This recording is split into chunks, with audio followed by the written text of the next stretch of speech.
My mom struggled severely with mental illness, and my dad worked a lot to provide for the family, so I really didn't have any of that care and nurture that I needed as a little kid. But I did have grandparents that were my father's parents that were really loving and kind, and I believe that planted a seed of self-worth or acceptance because they were really loving. We come from a big Italian Catholic family, so, we'd eat Sunday dinner over their house, and she would take me to church, and I don't know, I felt a sense of love and belonging. And I had a brother who was 10 years older than me, and he had a separate dad.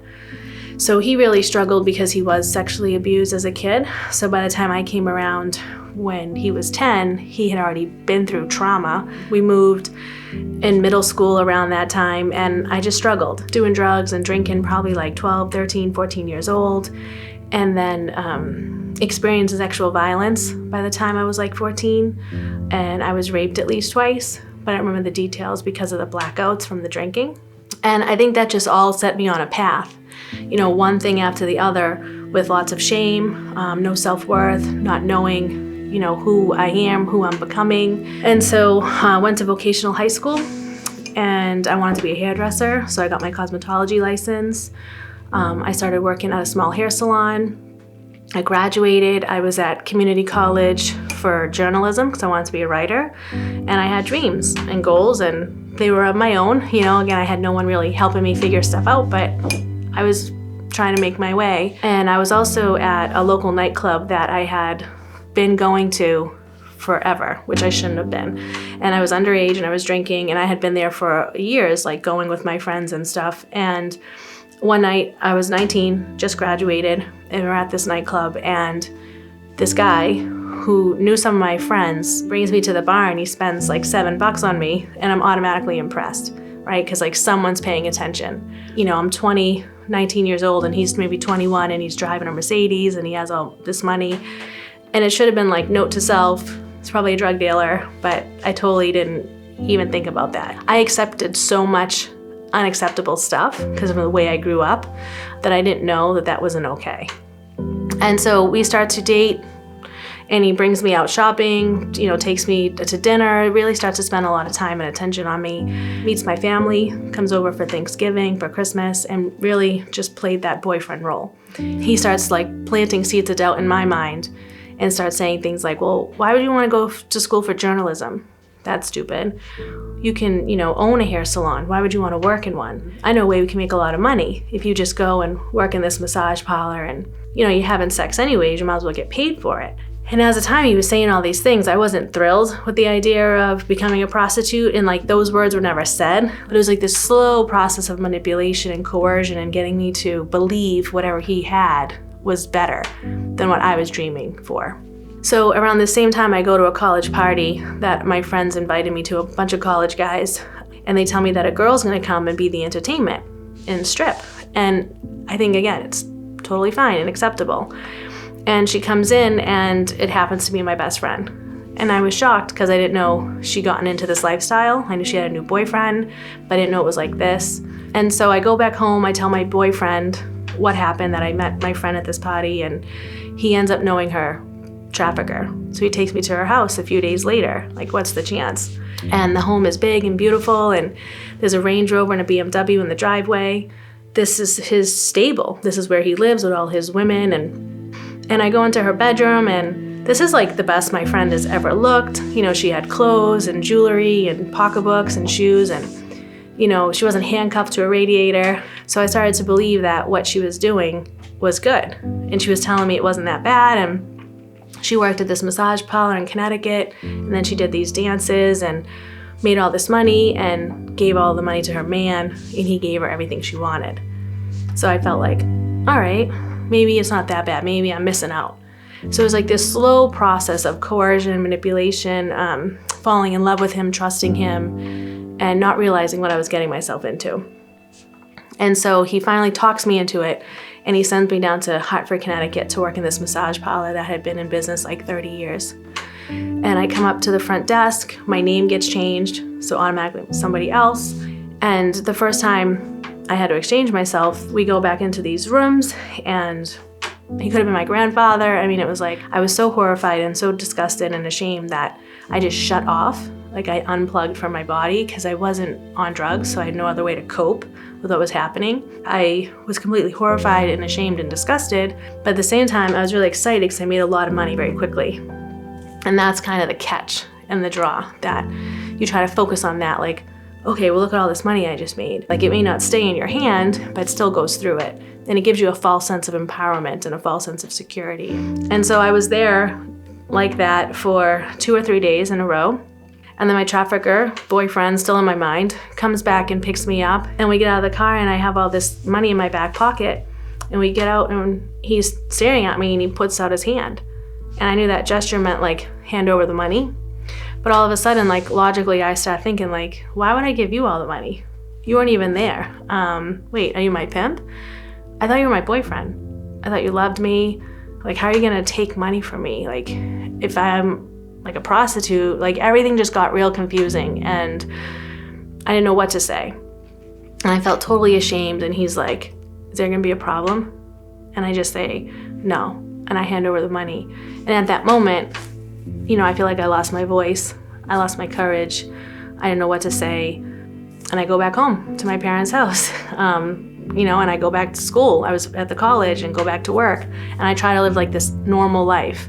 But then I'm like disappearing to Connecticut every few days. And I start to can't like stand it. I can't stand what I'm doing. I can't stand the stress.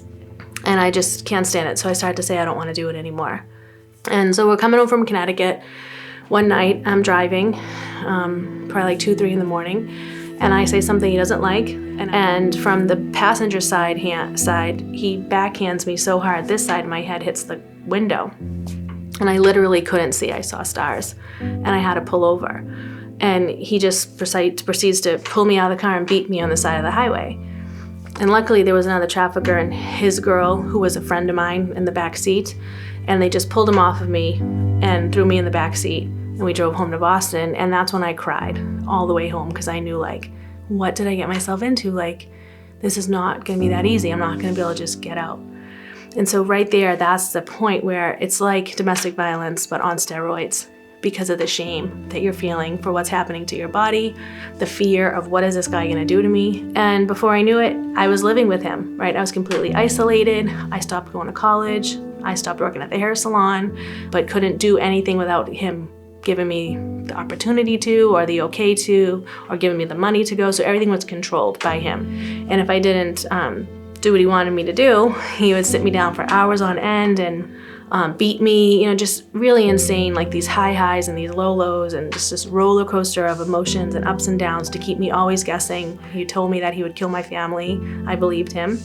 And then sooner or later, I would try to escape, and I would try to go home back to my parents' house. And every time I did, he'd just come there and badger me and manipulate me, cry, and I would just go right back to him. You know, you're no good, you're a prostitute, no one will love you like I do. And so 5 years go by. That I would end up with him under his control. You know, he moved me up to another massage parlor in Kittery, Maine. I remember having to come up and go to massage therapy school.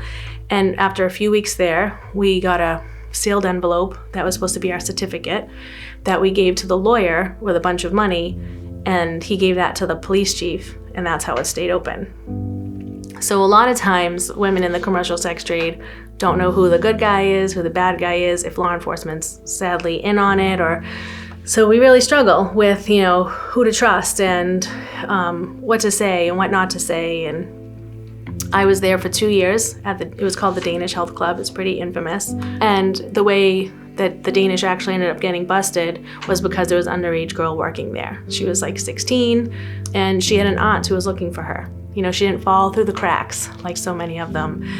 I wasn't there when it got busted. My trafficker business had like slowed down, and he had put me, I was going to college at the time. He wanted me to get a business degree so he could open up a front for all of his money to go through. So I was starting to go to college, and at this time I started to feel more stronger because I wasn't as stupid as he was telling me I was, because I was doing really well in school. I was making the dean's list and doing so good, and I was pouring all my energy into it because I knew somewhere in the back of my mind, like, maybe all this stuff he's telling me isn't going to come true, but he can't take away the degree, so I worked really hard for it. And I had tons of unhealthy coping skills the whole time. I worked out like a maniac. I had eating disorders, OCD-like type habits because I couldn't control anything in my life, so I could control what I could. I scrubbed my body constantly because I felt so disgusting and dirty. I saw my primary care physician all the time because I was always self-diagnosing myself with something, trying to get prescription meds to make me feel better. Nothing was working. Nothing was making me feel better. I had a lump in my throat constantly because my body was under such physical and emotional stress that my body was just reacting with this lump. But going through college, one healthy good thing I did was do well in college, and then I started to journal in my notebooks. I always did this. I would write in my notebooks and hide them so he couldn't find them. And I think that was like a huge, monumental coping skill that I had, even though I didn't realize it. I about finished college, and this is when the internet became really popular to post ads of women. And so I was traveling all over New England for these dates through Craigslist. And I happened to meet a sex buyer on Craigslist who I went to his home, and he didn't want anything sexual from me. And that was really strange because not what I was used to. And he paid me a lot of money to sit and hang out and talk. And then week after week, he would continue to call me back. So my trafficker had no idea that this was going on. And I kind of liked hanging out with this guy because it was a vacation. Nothing was happening, and he was cool. And like we literally watched TV and like watch SpongeBob and laugh and just hang out. And so at the same time this is happening, I graduate college, I get pregnant with my trafficker's child. And I thought for sure this baby would save my life. I had been in 5 years, I had made all this money. Like I used to keep track of how much money I was making because he'd always promise me, if you make this much, you can stop. And I'd always make way over that. And I thought for sure I could retire and not have to work anymore. And sadly, he forced me to terminate the pregnancy. And that was just way more than I could handle. And I knew if I didn't go to the clinic, to the Planned Parenthood, that he would do something horrible to me. So I did what I had to do, and that changed me for good. And it just put like a fire in my heart. And I was like, I have to go. So I started saving money without him knowing, a few $100s each time, and take it off the top so he wouldn't notice. And I needed like a few $1,000s to move into a place. And I felt safe enough to reach out to this guy who I was hanging out with, watching TV with, because he owned a small business. I'm in a lot of trouble. Can you lie and say that I work for you so I can get my own place? And he said, sure. And he made me fake pay stubs and everything. So I went and I filled out an application for the apartment, showed him my pay stubs, and I got the place. So I had the courage to call the police and just say, hey, can you come hang out on my porch so I can move out? My boyfriend doesn't get mad. And the cop literally just stood on the porch, and I left everything behind, got into one of the cars that was in my name anyway, my cat and my dog, and I drove away to my new place. And I remember going in, and I was, totally overwhelmed, totally traumatized, hopeless, suicidal, like, how am I gonna do this? How am I gonna live here and pay for this? But I knew I didn't wanna live how I was. Maybe like 2-3 weeks, and I started to panic, and I called him back, because relapse is a part of the process and things like trauma bonds, and I didn't know how to do life without him. And he found where I was living, and I tried to work out a deal, like I'd live there, and it didn't work. And after one night of extreme violence and he broke the glass door to my apartment, I had the courage to call 911. I would never have done that before, but I did, and they came and arrested him for domestic violence charges. And the next day I got a restraining order, and it stuck. By the grace of God in my life, he left me alone. And I think it was just too much drama, too much heat, and he had too much other stuff going on, so he left me alone. And because of the drug abuse and heroin, overdosing, you can't do drugs and live a normal, healthy life, obviously. But for me, I used it purely as a coping skill. It was a way that I needed to forget everything that I had been through. And my brother died in 2006. And like I had shared, he had been abused as a kid and really struggled with homosexuality, and he had HIV, and he was always into that gay lifestyle with drugs and partying. And, on the outside, like he lived a glamorous life, but on the inside, he was so broken and so damaged. And so that led me to maybe get clean and sober, because I didn't want to die too and leave my parents with no children. Because again, I think my grandparents did a good job of instilling some of that worth and love in me, but it was just so buried beneath everything. It was really hard to get at that. But I always knew that I was never designed or created to live this life. And I also knew that my trafficker changed me in ways that I'd never be the same ever again. And I had to fight through that. And so I started to get clean and sober, and finally in 2007, but I finally got it. I was done, I was tired, and I got sober, and I was just on a mission. And I stuffed the prostitution piece, because who wants to talk about that? It was way too traumatic and embarrassing and shameful. But I plugged into like AA and the 12 steps and NA, and I started going on this spiritual journey. And I was desperate to know who this higher power was that they were talking about. And don't you know, I met a woman who was known to take girls off the street to church. And she took me to a Pentecostal church one Sunday, and I had never stepped foot in that kind of place. But all I know is that like these people were super happy, and I wanted whatever they had. They were praising the Lord, and they were just full of like joy. And before we leave, she turns around and she's like, "Honey, do you want to know how much Jesus loves you and that you can be washed clean and forgiven?" And I was like, "Yes, who is he? Like, Jesus, who is he?" And I'm just crying. And I accepted him right there at that moment. They prayed with me, and I'm weeping, and they're hugging me. And I think back, like, how appropriate for Jesus to meet me in the backseat of a car, because I've done so many unholy things in the backseat of cars and places. And like, that's what made me fall in love with the Lord, was because he met me where I was at, in my shame, in that dirty place where I never thought I could be redeemed ever. I just found good, safe women. My pastor was so on fire for the Lord, and I learned all my Bible basics, that I was a new creation, I was washed clean. A verse in Isaiah always stuck out to me, Isaiah 1:18, "Come, let's reason together.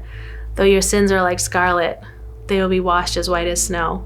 Though they are red as crimson, they will be washed as white as wool." And I couldn't believe it, like that was written in the word. And that's exactly how I felt. So, oh my gosh, so deep, and to be loved by God in such an amazing way just blew me away, it was like those women in the church were like Jesus to me, because they just loved me so unconditionally, and they didn't want anything from me. And that was strange. It's not what I was used to. And they didn't ask me anything about where I had come from, my story, and the drug addiction was more easy to talk about because other people were in recovery, and that was like, okay. During that time, I got married, and that's when I really realized that I needed to work more on myself. Quite clearly that I still had some deeper work to do. I struggled in that area of being so close and intimate and vulnerable with somebody, a male, and there was a lot of trauma still there that was unresolved and unhealed for me, and where he was coming from, active addiction himself, and it was just a bad thing. And we needed time to separate. And when we did, I worked more on myself, and I was at a really good church that was focused on inner healing, and I went through a transformation class, and through this 8 weeks I did not know what to expect, but I just knew I was a mess and I needed help, and I wanted to be better. I wanted to be obviously a better person, closer to God, a better wife and mom. I had 2 kids by then. And one night after prayer in this class, I get song lyrics in my mind, and they're "Swing low, sweet chariot," like crazy. Like, I can't believe I have song lyrics. Like, oh my gosh, Lord, you're so amazing. So I went home and I Googled "Swing low, sweet chariot," and I find out it's what the African-American slaves sang as they dreamt of freedom on the Underground Railroad. And I was like, what? Like, I wasn't a slave. Little do I know and realize in my ignorance, like, we're all slaves, right? Before we come to Christ, we're all slaves to sin. And I didn't even get it. But I email my pastor and I tell him what happened, and he thinks that's amazing. He's like, yeah, keep praying into that. He never told me what to do, and I always wanted him to tell me what to do, but he always made me pray and ask Jesus what to do. And he referred me to Psalm 37:2, "The Lord is my protection, and he gives me songs of deliverance." And I still didn't get it. And so a few weeks later, I end up at a meeting, this woman talking about her ministry, Route 1 ministry, where she goes into the strip clubs and makes friends with dancers. So when they're ready to leave the commercial sex trade, she's their safe person. And all of a sudden I'm sitting there and I'm like on fire. And I have to tell these ladies, it was like probably 10 of them, that I raised my hand, and I was like, how do I help? I want to help young girls so they don't end up like that. I had a pimp, I was on drugs, I danced, I did everything you're talking about. How do I help young girls? And she said, wait, you're a survivor. You're amazing. And I was like, what? And like, meanwhile, all these ladies, like Christian women that seem perfect on the outside, you know, they don't seem like they come from where I come from. And I had this strong desire to like be like them because I knew I didn't want to be like how I used to be, but I also didn't know what the Lord was making me into, you know? And so I couldn't believe it that like I said that and it so openly came out. She called me a survivor and everything changed from that moment forward. The healing came, like the shame literally came off for me to like verbally be able to say that is totally God. And then I just got introduced to the anti-trafficking movement. I didn't even know it had existed. And I got a job at My Life, My Choice in Boston, and I started working and mentoring young girls and started to publicly share. And it was just like the Lord kept opening one door after the other, and just amazing things happened. And He restored my marriage. You know, we reconciled, had another baby. So she's 20 months old. She's the reconciliation baby. And we're still growing, and it's still messy and still hard. But I'm not looking through that lens of a victim anymore. And every little thing He does doesn't trigger me. There's a lot more grace there, a lot more understanding. It's still definitely a process, but it's way better than it was because the Lord's faithful and He's good.